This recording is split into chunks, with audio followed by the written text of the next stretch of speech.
Can we say you're rooting for Risa Hontiveros? Yes, I believe, because I've seen Risa work. She's not afraid to confront where corruption is. She's not afraid. How are you gonna sell Risa It's still to the people? it's still early. Mhm. It's still early, but we've seen already that people need someone who is who's willing to confront the demons in our country. Okay. Corruption being one, and he's not afraid to confront all the things that she has confronted in the Senate. Alice Go, all the other issues in the Senate, even including President Duterte. Okay. So, and that's why what's important first is to plant in the minds of the people, itong si Risa, ipaglalabang kayo. Hindi niyo siya kailangan ipaglaban. Siya ang lalaban sa inyo.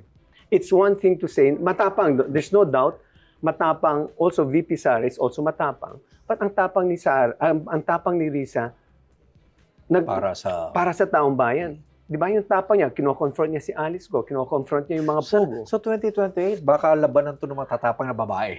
Sana nga. Sana nga. Ganun ba yun? Kasi yung mga ibang kandidato, magagaling din. Well, no doubt. Ha? Sa labanan na yan, is there still room for a Leni Robredo? Oy, si Leni Robredo has stated categorically that she is not running.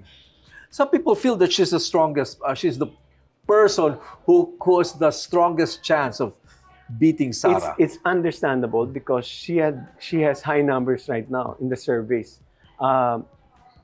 Si Bam and si Risa are in the low single digit. And I told sila Butch Abad, it's because their numbers are low. Bam and Risa's number, these two are Right. presidentiables. Their numbers are low because Lenny is suppressing the numbers. Okay. Through no fault of Lenny, there's hesitation on the part of the people to vote for either Risa or Sara because they're thinking that Lenny is still running. That's perfectly understandable. That's why it has to be made clear that Lenny is no longer interested in running. She wants to help our candidate, whoever he or she would be.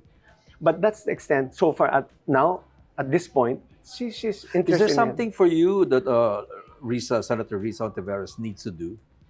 I mean, I understand that when did she run for senator and win? That you were the one who told her to get rid of the Panuel. No, not me. I didn't Not say. you, ba? That was a common. So there's something that maybe it doesn't have to be a big thing, some small thing that she needs to do, for example, to at least improve the optics. See, Risa has all the qualifications. Let's talk about qualifications first. She has introduced a number of legislative bills and laws that would protect most of the sectors. She's now the head of the health committee, and she's found a number of problems there that she intends to resolve. She has fought against the POGO. So Yeah. she is really someone who's fighting for our country. What she's only viewed now as a senatoriable. So what does that mean? You just need to change her tonality to a presidentiable. It takes time, and that's why we have this whole year of preparing right now. And she's open. She said she's open. That's why there's Does enough. it also require her to at least tone down on reacting or attacking other people, I for don't. example? Because she has been known for that during her time as a senator. She's attacking China. Well, yeah, for example, yeah, okay.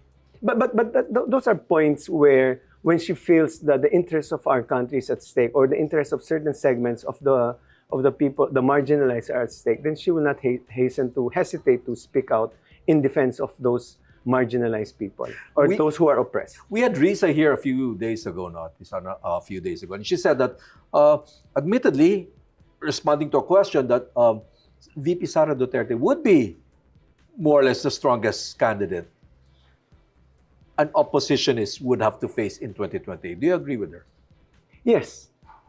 Well, number one, there's no doubt that Sara is the number one among the presidentiables. But it is not the fault of Risa that Sara mentioned her in the impeachment complaint by Akbayan. So what she did implicitly, or maybe she didn't realize it, that she elevated Risa to her level. As what We go back to what you were saying: punch up, not punch down. right, and also, these seasoned politicians do not attack ghosts; they attack emerging threats. smart. She may be smart that way, that she is looking at Risa as the emerging threat. Because, you know, the father has already confronted with Lenny. They know how to attack Lenny. I mean, 6 na taon siyang binabanatan. Well, Bam is new. Bam is a technocrat. He's not largely known for anti-corruption efforts, but he's known as a education. So, to her, I think by elevating Risa, she has implicitly acknowledged that she is going to be her peer, her main contender in the 2028 elections.